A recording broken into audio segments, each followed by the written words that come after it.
ఒక భక్తుడు ఇలా నివేదిస్తున్నాడు. స్వామి, నీ దర్శనం చేసుకోలేకపోయాను, క్షమించు. అయినా నీ దర్శన భాగ్యము కోటి జన్మల ఫలము కదా. అరయగ వైకుంఠంబది, అరయగ వైకుంఠంబది,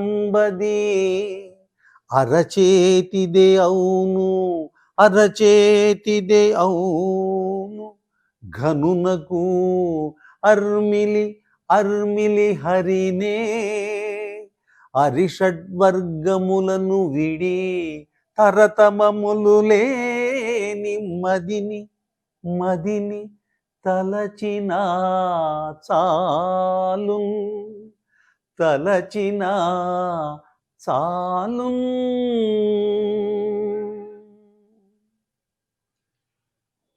విచారించి వివేకముతో చూచితే అరచేతిలోనే వైకుంఠం ఉంటుందట కదా.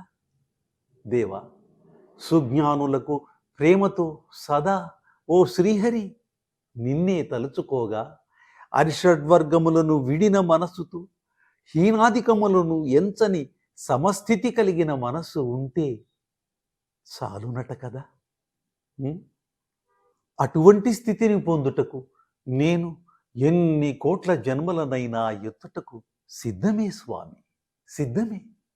అభ్యసించెదను నిరంతరం నిరంతరం.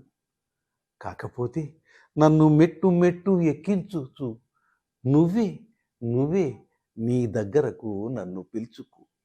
ఓం నమో నారాయణాయ, ఓం నమో నారాయణాయ.